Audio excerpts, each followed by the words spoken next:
go with the live stream. Thank you. No mai haere mai, ki tēnei hui.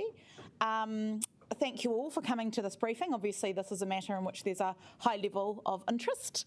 I just want to emphasise that today is our opportunity to hear from the team and to ask questions of clarification. The time to share our opinions and make our decisions will be next week. So I will be, if anybody gets into speechifying, I will ask you to stick to questions. And on that note, I'm going to go straight to Jenny. Thank you, Chair. Kia ora koutou. All right, we're ready. Big conversation. Okay, I thought today, first I'll just do some quick introductions because there's a bit of a team behind me that are here to help today. So we'll do that first. So you know the two wonderful people on my side? I'm not sure. The slides can be distributed after the briefing. Thank you. Councillor, we're going to move to the presentation. You'll get the slides. Don't worry about it at all. You'll get the slides. Over to you, Jenny. Please, can I just say before we start that we are doing this in public. Can we please treat each other with respect? You will definitely get the slides. Over to you, Jenny. Excuse me, Chair, but we have agreement from the Chief Executive that we will get slides for presentation. We will move on to the presentation. Before the briefing starts. I've had assurance that is respect. You will get the slides. We would get the slides Councillor? at the start of briefings. Councillor. Over to you, Jenny. Thank you. Thank you, Chair. All right, some introductions first. So we have three of our sorry, you know these wonderful people on either side of me here. You all right, Iona? Going? Need some water. I'd like to introduce David Fell. So David is a director from Bond CM who has been instrumental in the cost estimate work that has been done to support this conversation. And David will help us with the questions around some of that cost estimation stuff today. He's also supported by Richard Muggleston, who's also from Bond CM. Might want to put your hand up, Richard. Thank you. We've got Janet Molyneux, who's the project director. She's here today and will be available if we need her to answer anything. I also have three of my board governance board members here as well to support us. So Graham Darlow is on line, I think. Graham, do you want to say hello? Morning. Yeah. Kia ora koutou. I have Kevin Bryant, who's director of IQANZ, who's behind me with a tie on. And I have Kevin Bryan, who's the Innovation and Technology Manager at Watercare, who had a haircut for today. All right, I'll just do an introduction and then we'll present the slides and do a presentation for you. Once I've concluded that, I will invite David just to make a few comments to kind of set the scene from his perspective on the work that they did and just make a few comments about the nature of a few things that are important that you understand. And then I'll hand back to you, Chair, for questions. Okay. Okay, so today's briefing is about the cost to complete the Sludge minimisation facility. We need Council to make a decision next week to approve additional budget to complete that project, that important project. We're bringing this conversation to you today for two reasons. First, we need your approval of additional budget to enable the project to continue to commit to contingency budget after September 2025 to keep things moving and to keep us progressing. A lot of stuff's been done and we need to keep moving. Second reason we're bringing it to you today is that it's important we have an opportunity with you in an open session to bring this information to you as early as possible. This is really important. Between March and June this year, our financial reporting began indicating a higher than expected burn rate in the contingency, and this meant we had concerns that the budget wasn't going to be sufficient to get us to the end of the project. That was where the governance table started. This triggered the governance table to request require a cost to complete review of the entire project to understand what we were facing. Council was alerted to this early in June and then more, we gave you an early heads up in August, noting in August that we were still working through a lot of the detail and we would be bringing it to you as soon as possible and as soon as we had it. The timing and the way the information has come to you at the earliest point we have done this is a sign that the governance system is working. This is fulfilling our commitment to you as council, as learnt from the town hall experience, I think. I've learnt a lot about what happened there. To bring things to you as quickly as possible so you can fulfil your role as city leaders and make these decisions and have these conversations. I understand this is an unwanted conversation. I get that. We didn't want it either. And we've spent some time coming to terms with it as well. But it's our job to bring it to you, and we need to lean into that for you. It's what good governance looks like when we're running projects. The outcome of the briefing today is we really want you to understand the new costs first, of course, the drivers behind what those costs are, the options available to us, and what we're going to do to mitigate those cost increases. That's where we're going to get to. I'll run through the purpose of the project, the costs we're now forecasting, the key drivers, the assurance processes, and the steps we're taking to mitigate, and then we'll open for questions. Before I start the presentation, the big key message, guys. I'll just give you a soundbite, if you like. It's the key message about where we've got to. The key message is the project was set up in a volatile commercial market just post-COVID, with limited contractor interest in this project, and those who were willing to engage at the time were looking for substantial risk premiums of up to 70% on their costs. As a result, Council accepted a greater share of the project risk at that time than it wanted to. I understand that. Many of those risks that we highlighted at the time, unfortunately, are now being realised, and that's what's driving the cost increases primarily. It's driving more cost into the budget, primarily through variations because of those risks we took on, and a better understanding of the risk of the commissioning process, which is a biggie. While there are certainly some contract variation issues that we could manage better and differently on the project team, we acknowledge that. And there's some lessons learnt about how we can put original costs into projects and how we cost the original state of the project. Those aren't the key drivers of the cost increases today. And I hope when I've done the presentation, you'll understand a bit more about that. Okay. Right, click them in. Thank you. So we've done that one. So I'll just recap. Sludge Minimisation Project, one of your most significant investments that you are making for Wellington's future. It's a big, brave project, and you made the decision to do it, as you know, in 2022, 16-0, a unanimous call on behalf of Council. You're doing this because we currently pipe sludge 9 kilometres from Moa Point to the landfill, where it's dewatered, mixed with waste and disposed of at the landfill.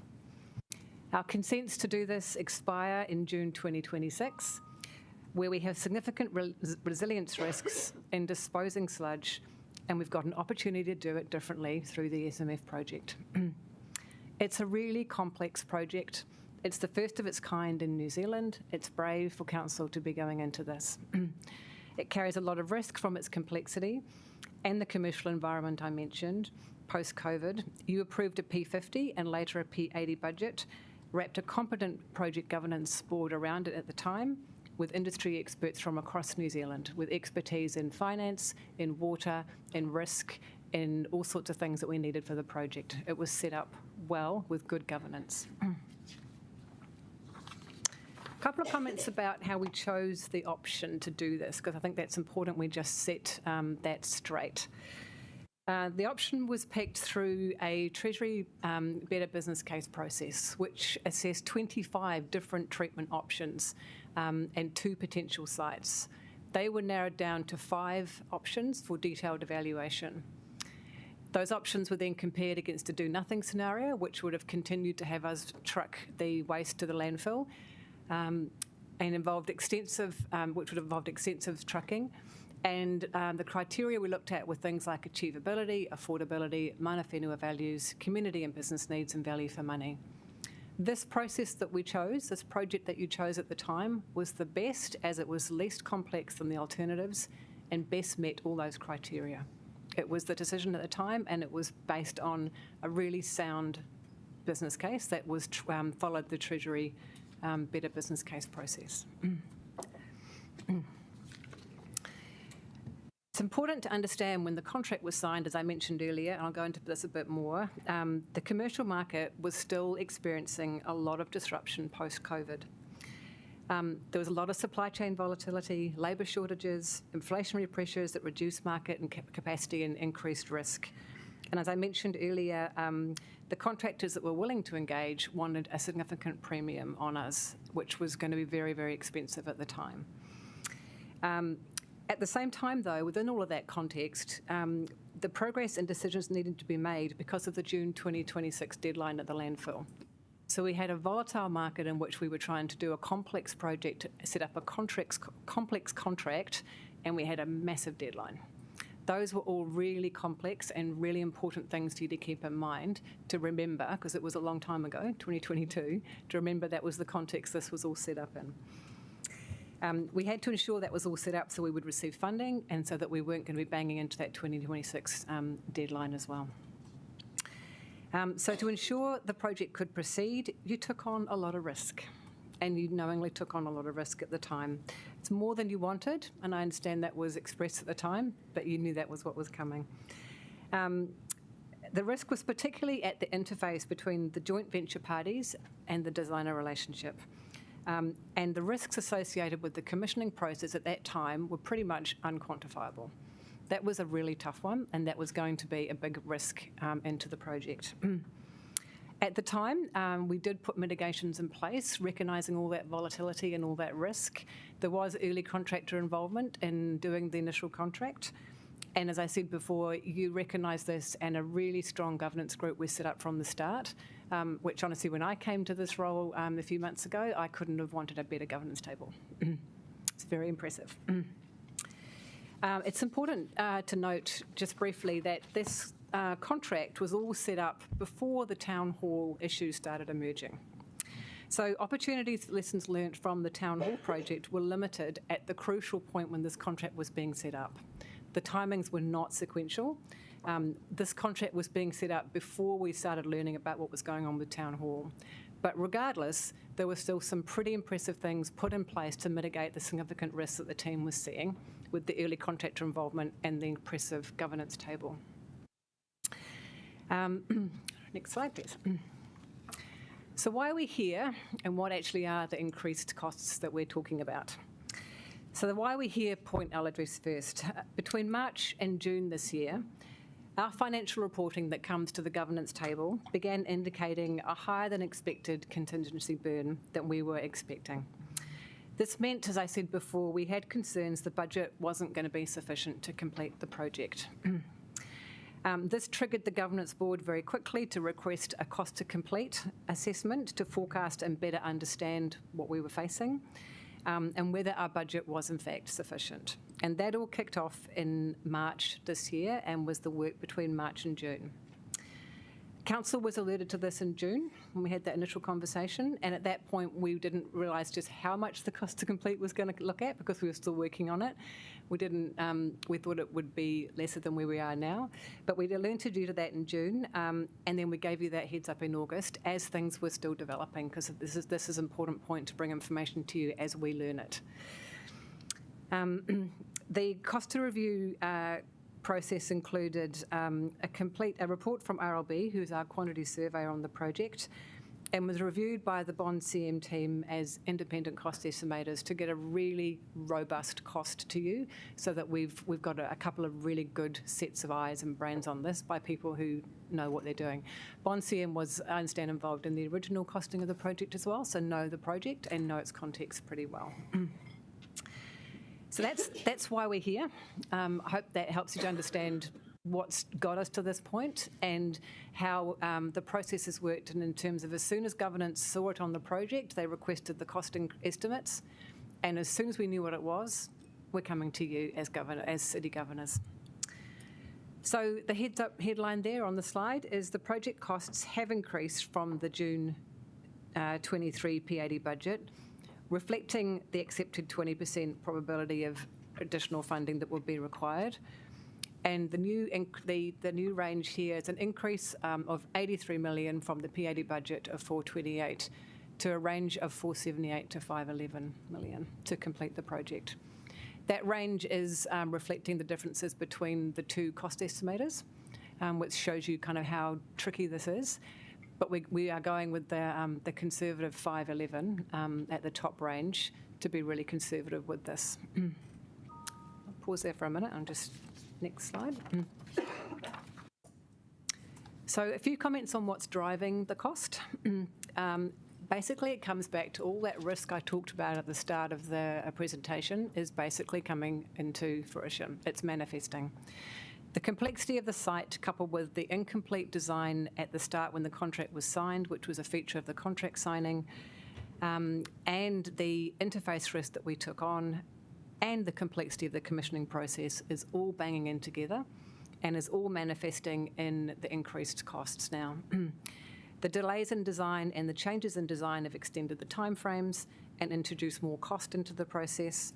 And as I'll talk in a few minutes, the commissioning process, we better understand it now, we better understand the complexity of it. That's driving a whole lot more cost into the process as well to get this right. What are the primary cost drivers and the cost changes? And Bon will be able to give you a little bit more on this if we want to go further. But the main things that are costing more, 3 areas. First of all, there's some costs that we've identified that weren't included when the original budget was set. Those are things like decommissioning Carey's Gully dewatering plant and the pipe and the removal of the field air engineering building on site, which had to be removed to make way for the new plant. Now we have this is an important learning for us here in terms of how project budgets are costed, and we need to take that on. But we have to identify that these things need to be part of the overall budget because that's the cost of delivering this plant and changing what you want to change. So that's the first thing that is a primary cost change, is allowing for those things in the budget.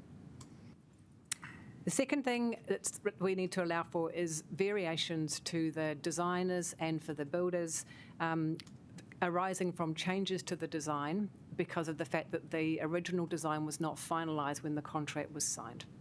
And that was a feature of the contract signing. As they've gone through and worked through things, designs have changed, which meant construction types have changed, which means we've needed more steel, we've needed more things. Market prices for various things, steel and that sort of changes. All of that brings cost into that, and that's dealt with through variations. And there have been some variations that have had to come through to deal with all that change. And the third big primary cost change is the increase in allowance for commissioning and handover. And I will cover that in the next slide because that's really important for you to understand. Commissioning is really complex. That's the really key point. I'm learning about this. There are people who are knee-deep in this and are absolute specialists in it. It involves a huge amount of testing, verifying equipment, all systems, all processes, operator training, safety verification, resolving defects, and there's the complexity around securing and integrating an experienced and competent operator as well. And again, we haven't done this before in New Zealand. This is complex. It requires a lot of knowledge and requires a lot of learning and thinking about how this gets done, and we have to make sure we have the right experts in there. This risk has always been carried by council. However, in the last few months, we've understood it better. We've just really understood it better, and it is really, really complex. The revised cost estimate now allows for this, and to give you an indication of just how much that's changed, the original budget, Tim asked this last week, for the commissioning was 2.5 million. The revised budget we're now looking for just for commissioning is 20 million. So you can see the change that is needed there, and because we've learnt just what this entails and what the risks are that are sitting with this process. If we get the commissioning wrong, we have a lot of flow-on impacts that will impact the budget, and that's got to come into the costs. We're not going to get the commissioning wrong, but that's the budgeting. Just finally, Chair, I want to make some points. I understand this is not a conversation you wanted as a council. It's a reality to get this project finished because of the way the project was set up. Yes, there are some things in terms of managing contracts we can and will do differently, and I'll cover that in a minute. But the primary driver of these costs is the risk that's coming to fruition and the commissioning. But you're going to need some assurance going forward. That's really important for you as councillors. So there's a few things I just want to point out. Our contingency budget, which Bonsian will cover a bit later, is costed on the principle that all potential known risks will occur. In practice, some of those risks may not materialise. Some of them might materialise, but not to the extent that we're costing them, which means some of that provision may not be allowed. So it's just a sort of comment on that's the way the contingency will work. Project capability is really important to getting us to the end point. And as a project moves over time, especially one like this, which is complex and goes through different stages, we need to make sure our capability matches the different stages. So we will be doing, at this point, a reset of the capability in the project team to make sure we've got the right capability, particularly in the commissioning space, but also the technical advice that we need for the next stage. I'm confident we've had it up to now. We need to make sure we've got the right capability going forward and that the governance table is supported with that right capability. And we will commit to doing that if you make the decision to fund additional. I want to assure you that although the costs have risen, we've gone back to look at the original value for money case and the business case, because that's pretty important. Our assessment is that the core business case outcomes that you signed off a few years ago, they remain valid despite the cost increases. The business case was never solely about financial metrics. It was part of it, but it was never driven just by cost. It was equally driven by strategic outcomes, environmental outcomes, mana whenua outcomes, and community objectives, which are measured quantitatively, so that's not about cost alone. So we can give you some assurance that the benefit cost still stands, and we would not change the option now given the costs have increased for it. I think also what I want to say in terms of going forward, some of the risks that are associated with the design changes are largely coming to an end. The design is 96% complete now, and so some of those risks that were involved there will start to fall away, which is a good thing.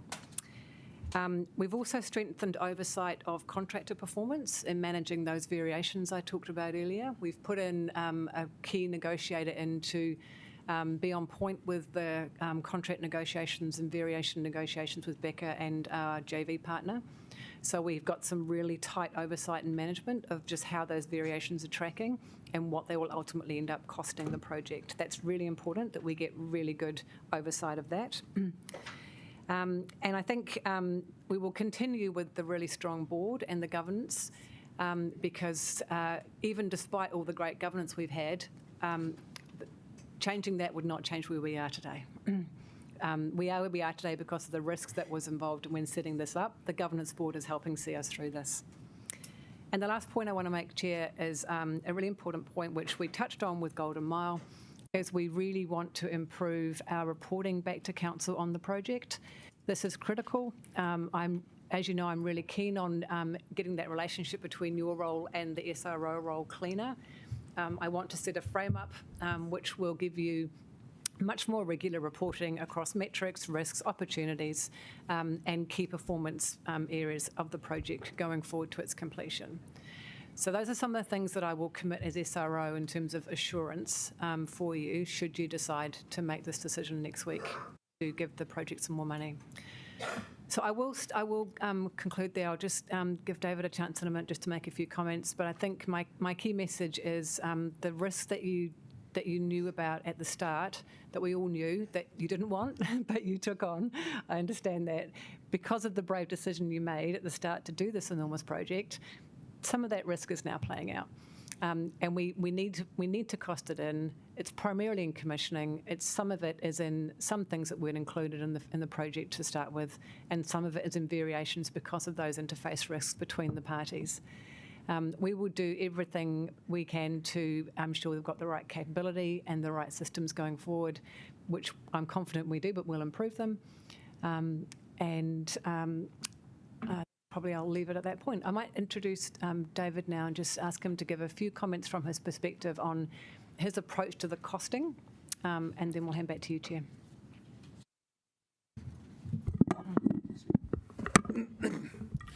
So when Jenny's presented a pretty comprehensive view on where the project's at and what's happened, our most recent review has been around these essentially contingency or risk coming to bear. And I guess a couple of points. The first is, what is contingency? Because I think that's, a really key thing to be understood. And essentially, contingency is an allowance added to the base cost of a project to cover the unknowns or uncertainties of that project. So we work across many major projects across the country, and contingency is always a very big point of discussion to understand what those unknowns are and how they might come to pass.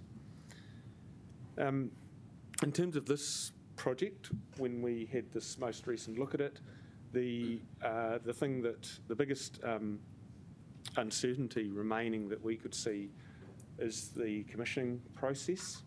The time, effectively, it's a time-related cost. The time taken to do that work, to get the plant up and running properly, to have it handed over to the operator, and that piece of the puzzle really comes down to how many days, weeks, months it will take to complete that commissioning and complete that handover, because another entity is going to operate this piece of equipment for you.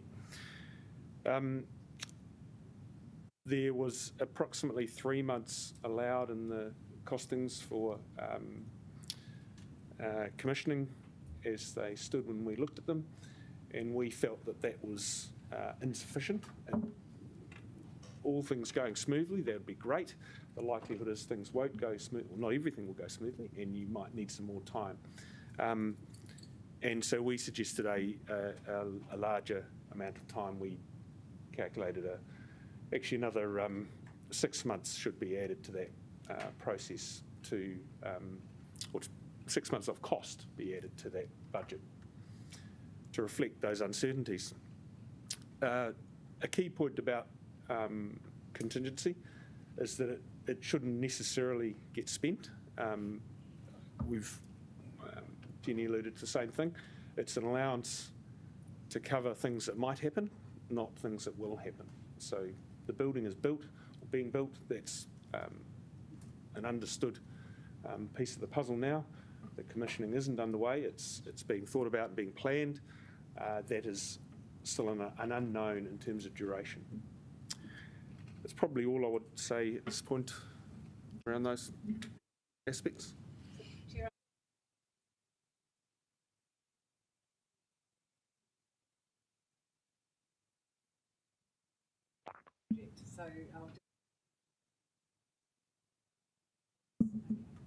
Oh, thank you. We'll show you some. Did you guys hear that? So this image is basically showing current construction progress. Just in the shot on the left are two signed-off digesters. This is a very interesting, complex process, ready for installation of the gas bags that will harvest the biogas that we're using to power the plant. This gets very complex, but I really want to just show you these so that you can see, since you last visited the site, which was not that long ago, just how much has changed. So we'll go to the next one. This one is showing how far the main process has progressed since you last saw it. It's now at full height, which is the equivalent of 6 residential stories, with all the primary steel finished. And this picture shows preparation for the roof installation. Beautiful day in Wellington. This is the new odour control plant approaching construction completion in September and ready to be commissioned in October, which will be the first part of the plant to be completed, which is exciting. And the last shot I wanted to show you with the beautiful blue sky behind it, a close-up of the odour control grey tower with the grey tower in the background. It's about 16 metres high, and it gives us a sense of the scale of the plant that's being fitted into this really tiny site at the bottom of the North Island. Back to you, Chair. Thank you. All right. I do have a list of questions already. The first person on my list is Councillor Abdirahman.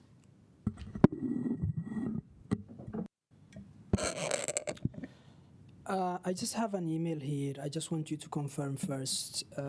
when we made the decision back in 2022, there were about 25 sludge processing options analyzed as a business case. Correct. And the option we chose was never been done in New Zealand.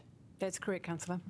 So I'm going to come back to you, Jenny, then. In that case, you said when you started the briefing, the best business case at the time. Do you still think that was the best, now is the best business case when you go back and look at it with all what happened? Good question, thank you. So I covered this. So with an increased cost, you have to expect that you should go back to your business case and have a look and make sure that the cost is not pointing you to another option. Because cost is part of the assessment of a business case process, and in some cases, depending on the weighting and the other factors you've taken into account, it can change the outcome if the cost increases, absolutely. We've gone back and had a look at that, and because there are so many other non-cost factors sitting in the assessment from the business case, this increase in cost does not change the overall outcome of the business case at the time, and this is still the best option to pursue. Okay, my second question was, this was one of, okay, sorry, good.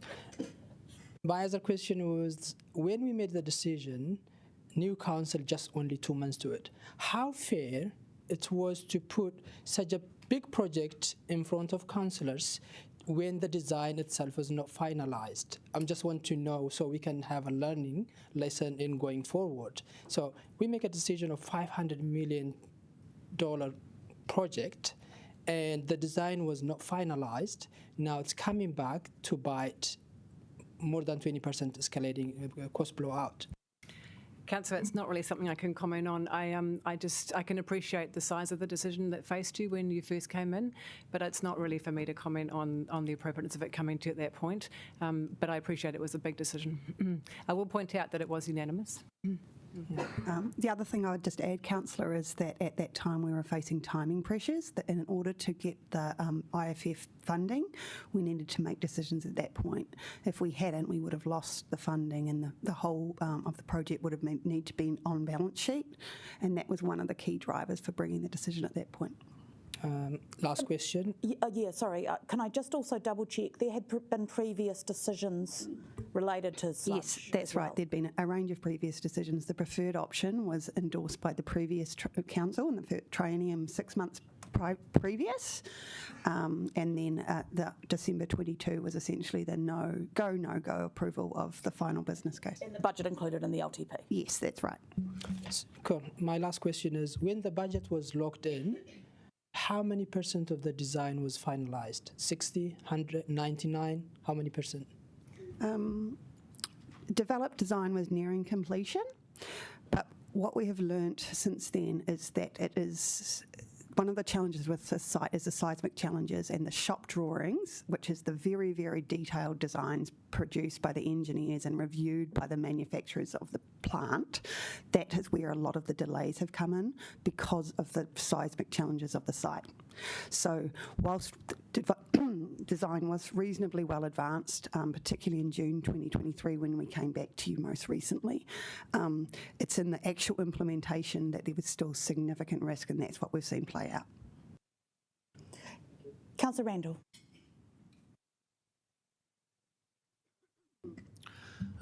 Thank you. Talking about the earthquake strengthening side of things, can you outline the level of earthquake strengthening that has been applied to the design, and which earthquake, and how strong is it? Like, is it a 1 in 100 earthquake it's built to, or 1 in 1,000? Thank you, Councillor. I can't, but the project manager might be able to do that. Let's invite Janet to the table, to the podium, and see if she can provide a comment on that. So the decision through design was that we would take what we've described as a bespoke approach. So we are at 1 in 1,000 event, and some pieces where there is, a 36-month lead time. For example, the THP, we've designed those with extra resilience built in. Okay. Second question is, we had a briefing, I think it was a week ago, and can you confirm that the estimates you've got here are actually a bit different to that briefing, and now that it's no longer public, could the briefing that the councillors received last week be made public as well? Of course. So first question, first comment, yes, you had a briefing a week ago because we were still finalising the cost estimates at that point, but we really needed to bring you up to speed that this was happening.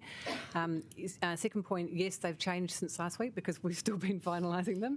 So what you've got in front of you is the final version of it. And just a comment, both reports on the cost estimates are included in your papers for next week, so you'll have those in front of you.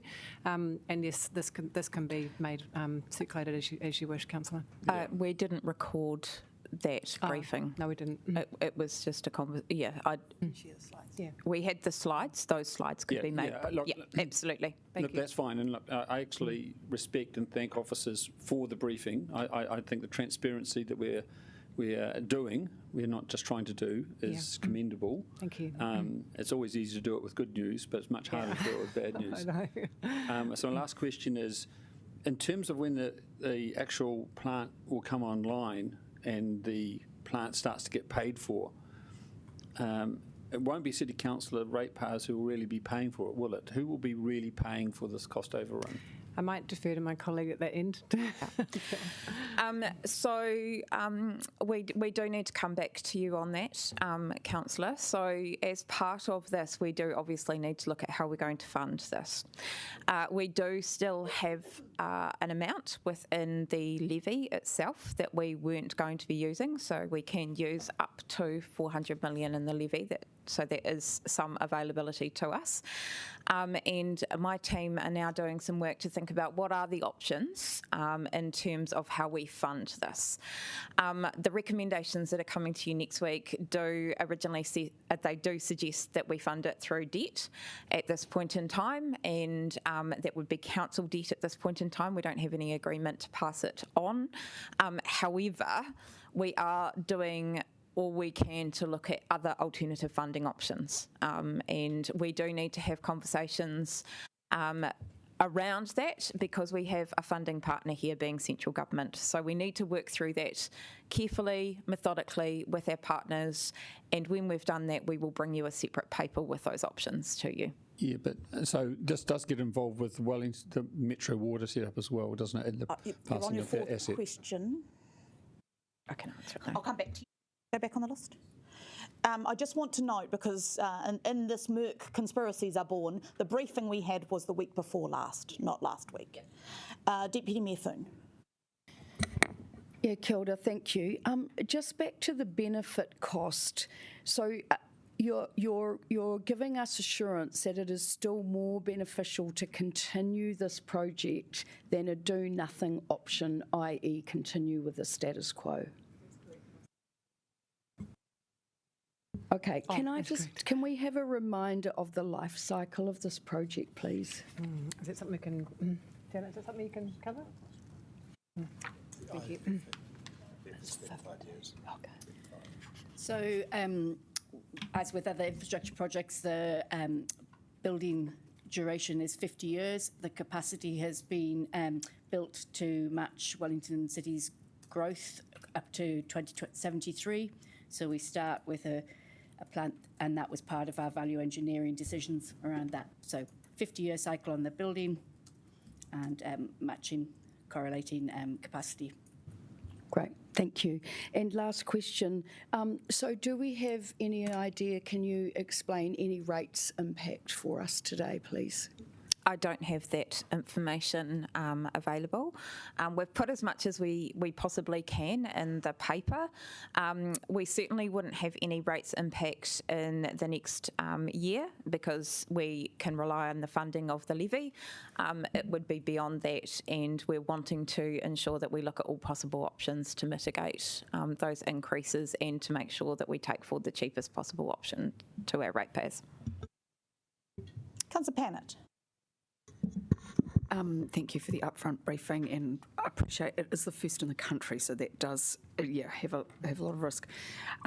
So you said that there were some costs that weren't included. Are you able to say why? Because it does seem substantial. Yeah, sure. I think project costing is inevitably a bit of a science as well as an art. It's a tough one, and I think across the country, my experience in a lot of these infrastructure projects is that we do learn lessons about what's included in projects and what's not. Sometimes when we do a project costing, we can just think about what's needed to build a plant, and we sometimes don't think about what's needed to integrate the benefits into the wider business or to deal with some of the things that are coming up from a risk perspective.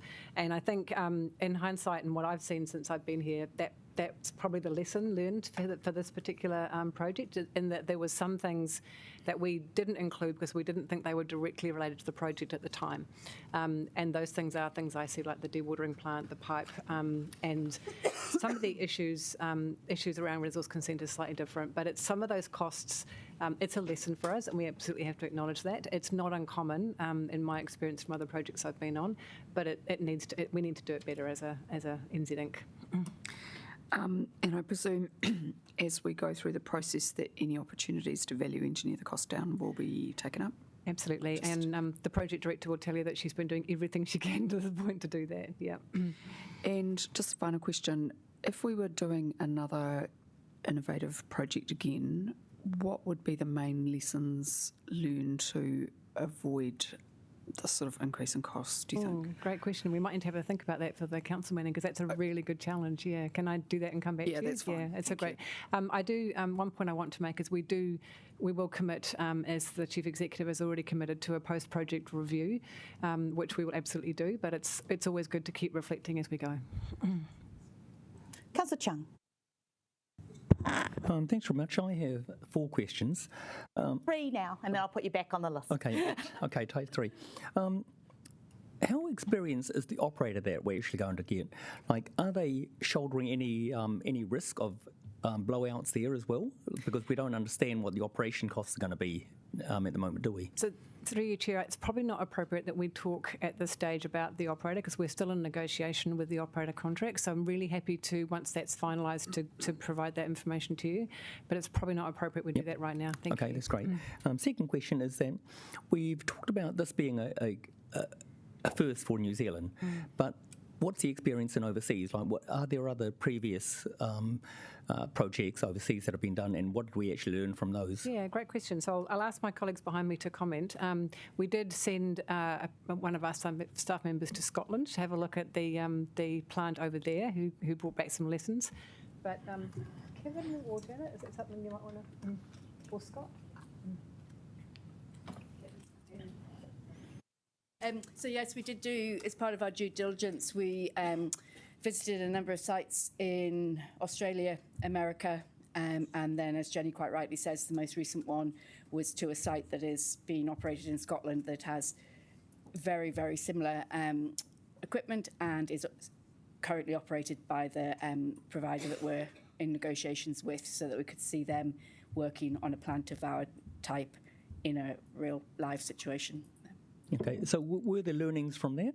Yes, absolutely. Were some very reassuring facts that we found there that was great was that a lot of the issues, because the people were very open and very honest, a lot of the issues we have absolutely designed out because we had done that due diligence beforehand. So that was really reassuring to see that we had taken really appropriate action in the design.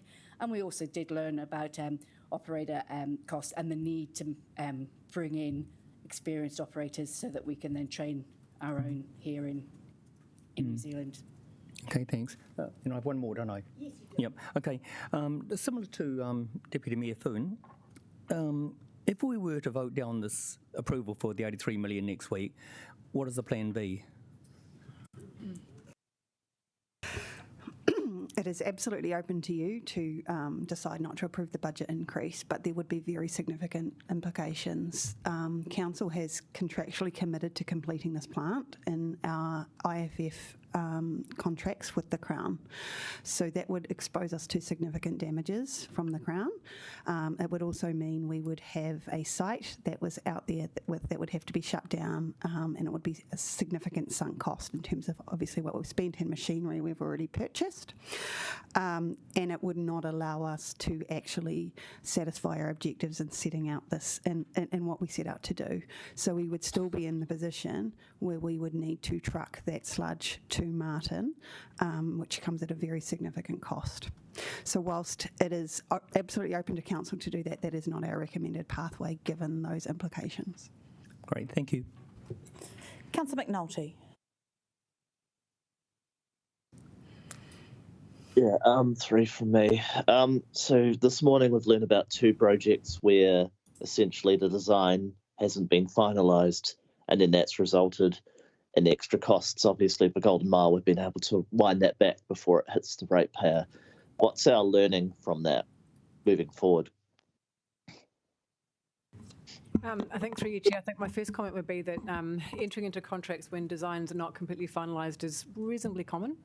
It's not something unique to here. And as I mentioned earlier, it was reflecting the time pressure that we had on us to get the contract signed, and it was reflecting the complexity of the market at the time. I'd have to have a think about lessons learned from that, Councillor, to give you a fuller answer. I think that deserves a bit more thought from me rather than just something off the top of my head, so I'm happy to do that. Brad, because I asked Brad about how we're going to build in the lessons from this issue into the Golden Mile's risk management, and he said there might need to be some kind of formal decision or something around adjusting the board. I'd be keen to bring that for some kind of amendment, so I guess I just want to ask about what kind of thinking can we do so that any lessons here have been built and baked into board strategy or governance, appreciating there might need to still be some more time from officers to think through what that looks like. Yeah, thank you, Councillor. Through you, Chair. We have committed to do a post-project review, which will include the governance and how the governance is done, including and also the project management. You have got a couple of common members on both boards, which is really useful. So those lessons can be transferred, but I think we will have some time once that review's done and bring back those findings. The last one was when we had the briefing the other week. It was sounding like one of the big drivers was actually going to be the resource consent costs to keep operating at the Southern landfill with a delay of opening. Looking at the slides, this doesn't seem to have been a major factor. So is that driving cost, or is it pretty minor?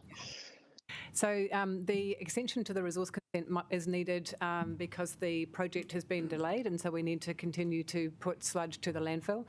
That has been included in the revised cost estimates, and Bond has included that in. Do you want to make any comment on that, or is it? It's included. So it has been included, Councillor. It's not a cost we forgot to include. It's a cost because of the risk and because of the changes to design that is now coming as part of the risk that's coming to fruition. So I just wanted to know how much that was all. I have to come back to you on that, Councillor, so I'm not sure of the exact costs on that, but we can do that. Thank you. Councillor Calvert. When you talked about looking against it, stacked up against the benefits, at the start you talked about cost benefits, but then you were talking about some other broader benefits, and I'm wondering whether that's sort of related perhaps more to well-beings as opposed to hard, fast.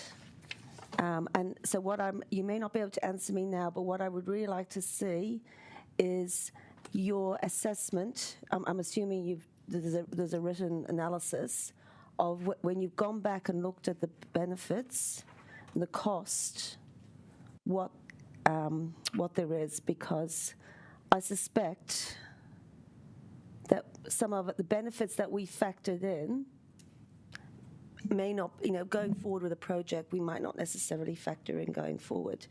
So are you able to provide me with that analysis? Through you, Chair, we can come back to you and explain how we've gone back to that business case.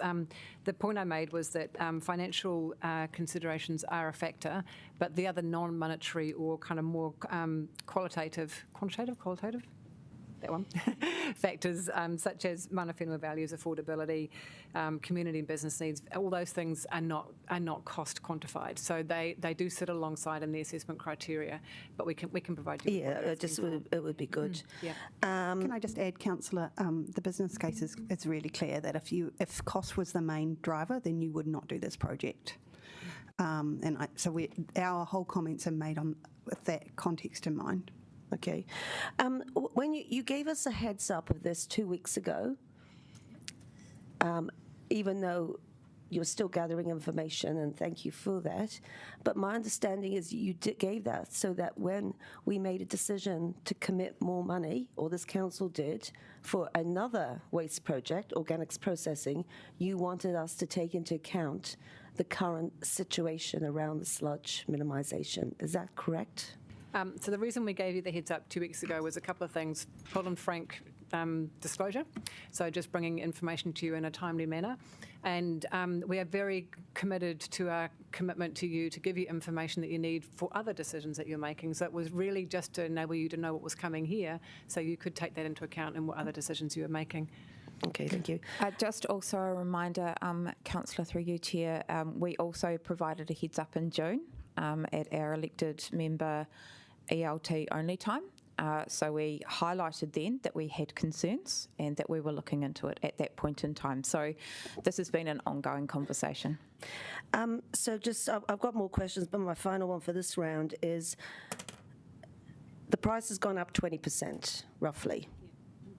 The public are going to say who's accountable for this, because what I've heard from the presentation, there's been explanations and explanations, but I think it's not going to wash with the public, because what I'm not hearing is that what could we have done better, differently, and saying we're going to do a project governance review after this project's completed is actually who knows when this project's going to be completed. And in the meantime, we're getting proposals for spend more and more money, and we know when we had the town hall budget blowout. Can we focus on the question, Councillor? Yeah.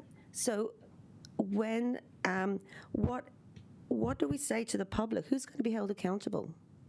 Because they're picking up the costs. Sure. Councillor, I think the conversation is more about the costs to complete this project, given the risk at the time it was set up. I think that is the conversation we're trying to bring to you today. There was risk when the contract was set up originally, and that risk is coming into fruition, and that has now been costed. It's about the cost to complete this project. As I mentioned earlier, there are some things that we can manage more effectively within the project, but they're not the primary drivers of the cost increase. The primary drivers are the fact that there was a lot of variability, a lot of risk, and that has now come to fruition. And to deliver this very complex project, the cost to complete are what we're presenting to you. Thank you. I'll go. Councillor Brown.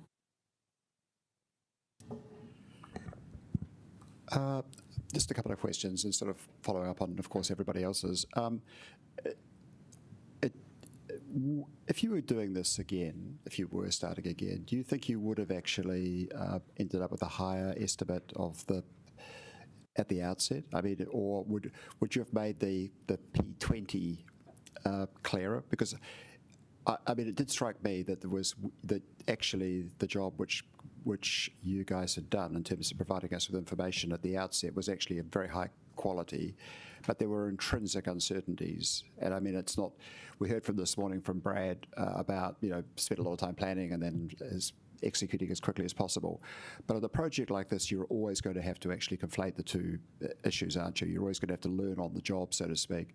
But do you feel that perhaps, to go to Councillor Calvert's point, that there could have been greater clarity around the potential for the P20? Because I don't feel like there were any deficiencies in the way the project was actually run, and I'm not too, I think there were obviously a couple of things you've raised about. Okay, I think you've asked your question, so let's get an answer. Yep.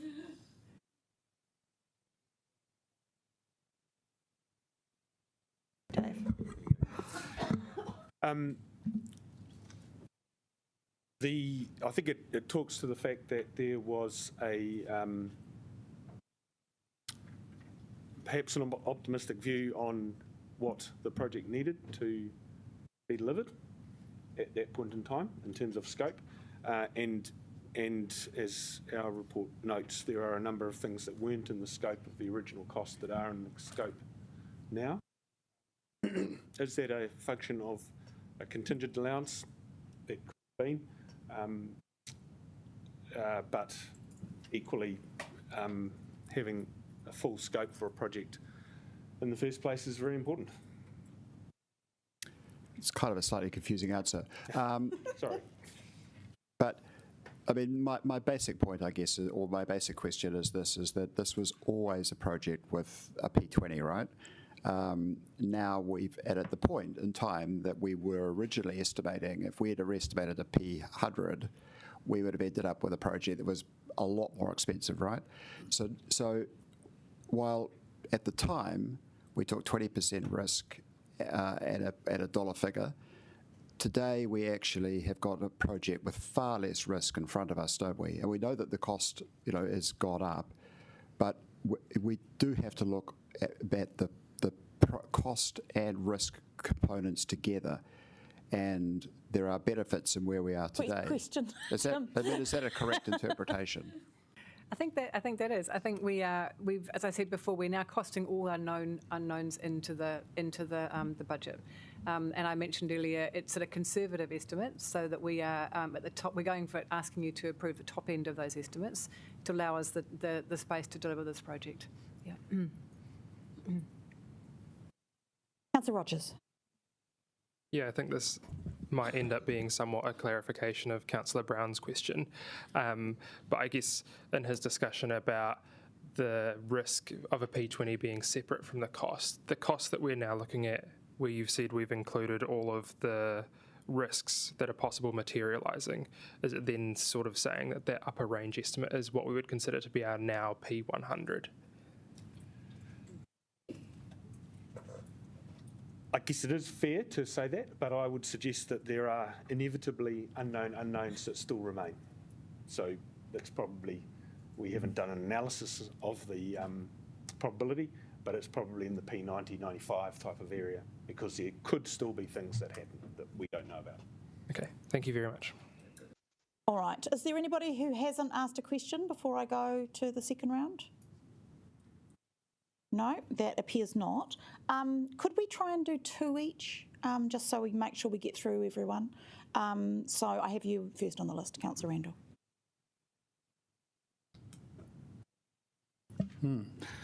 Noting we have a Q&A booked next week as well, once you've read the papers. And Thank you. A lot of the reason why the sludge plant timeframe was driven so aggressively was the resource consent running out in June 2026. And so is there an element where, the Resource Management Act requirements, in terms of reconsenting or the inflexibility sort of drove us into a funding process where we didn't really we had to approve funding without the certainty or the ability just to slow the planning down if we were uncertain because of this resource consent issue? Councillor, I wasn't here at the time, but I think the reality was that you were facing an expiry date on the way you currently managed sludge, which had some pretty interesting implications if you weren't going to address it. And that was really what was driving the need to put your chosen way of resolving all those issues into action. That's really all I can say. You had a deadline. Yeah. Can I, sorry, Councillor, through you, Chair, just also to add to that, although I wasn't here, I understand another key driver for the timing was the access to the IFF funding. So it wasn't just the resource consent, it was also the access to the funding that went alongside that. Yeah, and one more to add, I was here, we know there's real resiliency issues with the status quo with the pipe, and that burst in COVID, and it was a cost of $20 million to truck the sludge because of the burst pipe. And at the point of time when this council approved the business case, we thought the landfill was also going to run out of room. So there was a number of key drivers driving it at that point in time. It has turned out that there is more room in the landfill than was initially thought, but at that point in time, that was a known. Okay, thank you for explaining that. The second question is really to unpack the relationship of the sludge plant with the setup of the new Metro Water entity, which is taking over the assets. And so could you just explain exactly where the sludge plant fits with respect to Metro Water, the debt on the sludge plant, the cost of who is going to pay for the sludge plant through the Metro Water entity? Do you want to? So at this point in time, the costs, ignoring this additional cost, so the costs of the construction of the plant is being funded by the IFF. And so that will remain with the council. So the council has that responsibility to continue to collect the IFF levy, and that will continue to fund the costs of that part of the construction. So that there's no monetary transfer to Metro Water for the sludge plant. However, we do need to think about how we fund the cost increase if you choose to vote for it. And at this point in time, we haven't worked through all of that. At this point in time, we're asking for you to make a decision on the budget and for this to be added to Council's debt. However, we are working through all of those options and will continue to work through those options, recognising that one of our funding partners is also central government, and we need to have the right conversations with them about this. So just to confirm, though, that the plant will be handed over as an asset to Metro Water, who will operate it? Yes, that's correct, when the plant is actually commissioned and up and running. Yeah. Deputy Mayor Foon. Yeah, can I just check that within the contingencies, just around the resource consent finishing in 2026, and what actually happens then? Like, I understand, are we going through a process of reapplying for a resource consent? If we don't get it, what are our options? So you're correct, we have to apply for a new resource consent. We are currently, I think I've previously advised, in negotiations with Greater Wellington about that, and we need to follow and respect their process around that. Just as part of that process, what they said to us is the relationship with the community is very important, and they will be looking to make sure as part of that consent application that we have managed that and the community is on board with what we're trying to do. I think I might just need to consider offline, Councillor, about the impacts of what happens if we don't, because it's a scenario that we may need to consider, but at the moment the negotiations are with the Regional Council and it's their decision. So just to clarify, should we not get the resource consent, is that contingency in this? Yes. Thank you. Yes, and it is costed on that basis. Thank you. And then, sorry, third question, Chair. No. Oh, sorry. Councillor Chung. I only have one more question. 2 weeks ago, when we had the briefing on this, we were cautioned before the meeting, during the meeting, and after the meeting that we weren't to discuss any of this with anyone. So why was it then given to media before last weekend? And was Andrew Little given prior notice of this before council? So, Councillor, your question is a question for councillors, as it is councillors, someone from the council, who release this information to media, not from our organisation.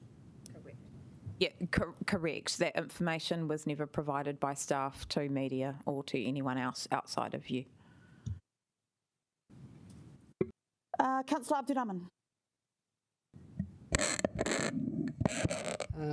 Hard to follow from that. Okay, so look, Jenny, thank you for this. My question would be, again, going back, because it's important to understand certain things. When was the best time? This is the best time to have the briefing. When was the first best time to have the briefing, so the escalation could have been in a different way, or at least we say, no, we don't want to spend this money. Can you look at the design itself or whatever it is?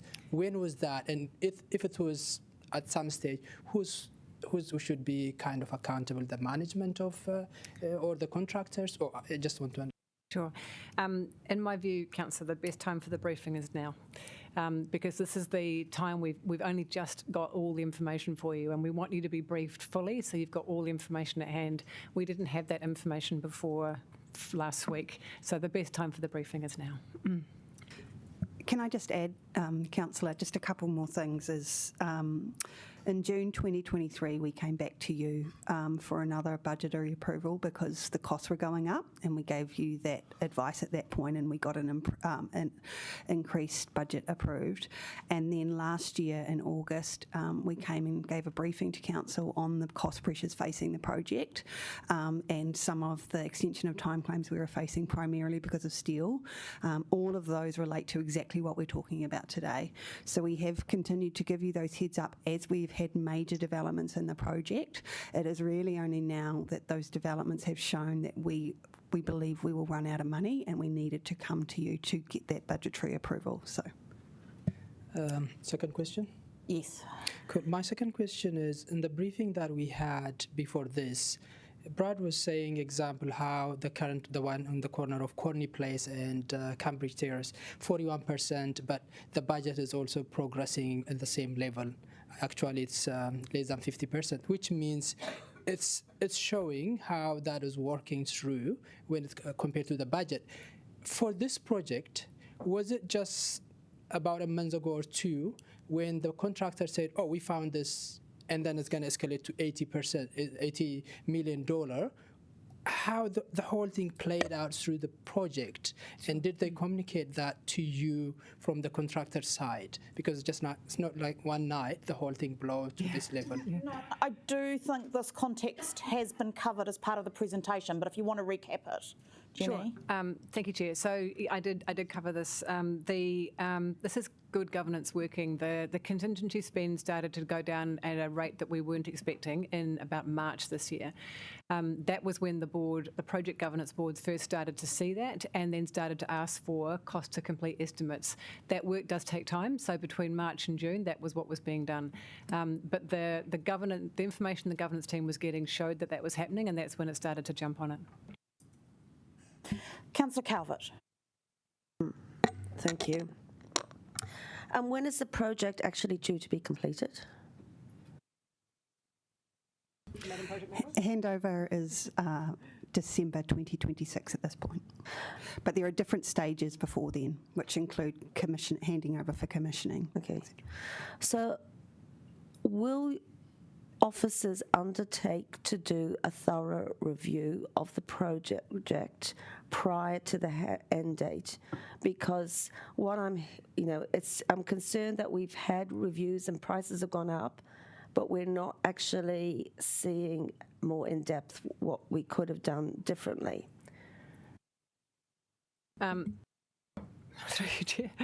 There's a couple of ways we've approached this. The cost estimate and the doubling up of cost estimate reviews is one part that we review projects, and that has been thoroughly done and thoroughly reviewed by Bond. So we are very, very confident to the extent we can be in the cost estimates. The second thing I mentioned in the presentation is I will commit to do a review of the management and the capability that's sitting in the project team to make sure that we are fit for purpose for the next stage. Projects go over stages when they're being developed. We've had a good team to this date. I want to make sure that we have the right capability going forward, particularly in the commissioning space, because you've heard the commissioning part is a really big risk. The third comment I'd make is we've absolutely committed to a post-project governance review, which will look at the entire sort of way the project was governed to make sure we can learn lessons to see what we can do for our next major project. Can I put you back on the list, Councillor? I only asked one question. No, you asked two. I'll put you back on the list. Councillor McNulty. Yeah, I'm just coming back to this resource consent because I've just gone through the doc. I've actually control-left it, and we only mention it as a bullet point: delays in design and unexpected ground conditions has extended timelines beyond landfill consent and expiry. The table at the very back doesn't quantify anything on the resource consent costs. I ask this because it leads into my second question, but firstly, can we find out what the resource consent cost component is in an email for councillors today? Is that a possibility? Councillor, we can get that. What we'll also get is the counterfactual, which is the cost of trucking the sludge, and that's where the real cost is sitting at this point. So we'll provide both. Can I just... The reason I ask... Sorry, yeah, continue. Sorry, Councillor, you're referring to the table on the back of the slides, which is in the electronic version. You won't have that table in the presented version, just for those that are in the room looking at the slides in front of them, but it has been emailed to you. So I asked this because for my second question is, let's say the cost to extend the resource consent is $10 million of the existing component, $10 million for the status quo.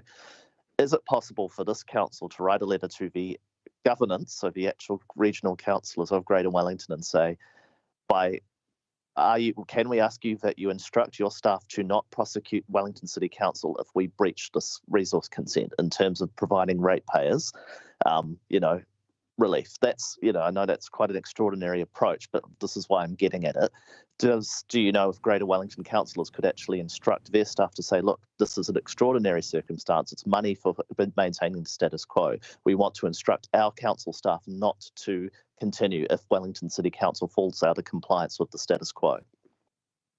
So, through you, Chair, I probably can't go quite that far with the councillors.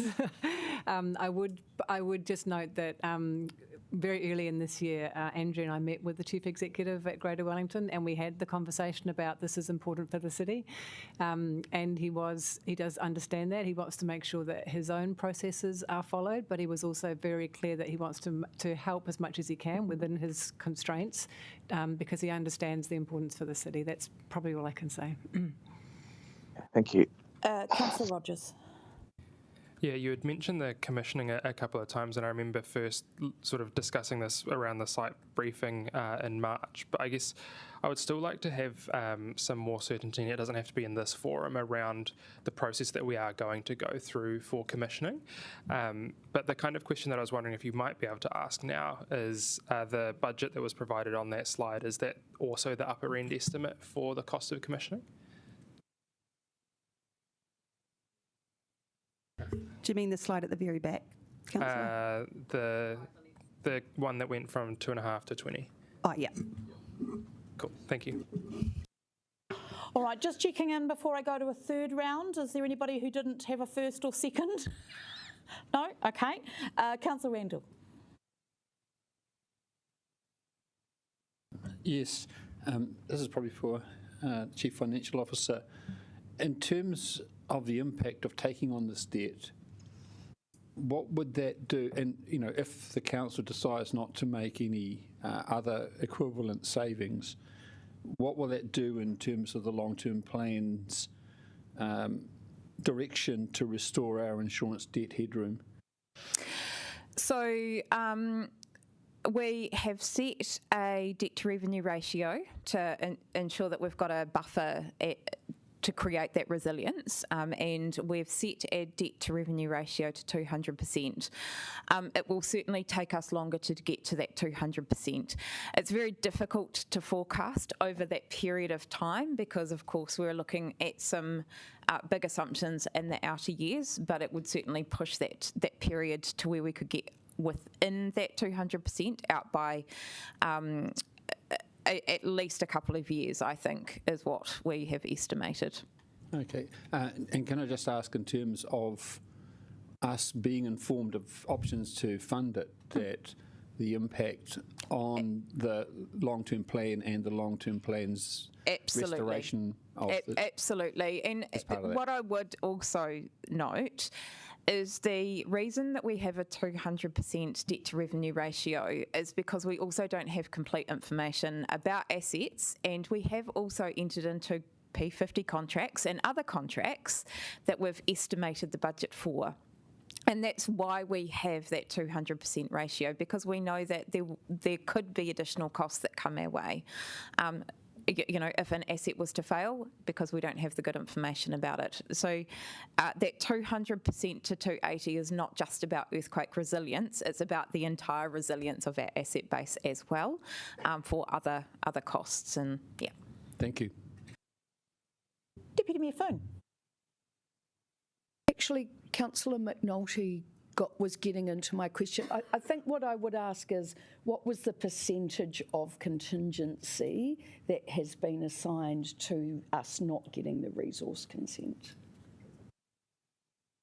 Just roughly. We'll come through you, Chair. We'll come back to you on that. Councillor Calvert. Thank you. You commented that there's a bit more capacity now than first envisaged in the southern landfill. Is that when you did the capacity planning, was that based on the city growing by 50 to 80,000 more people? Because we know now in the last few years the city hasn't grown by any means. I think it's between consensus and between the census.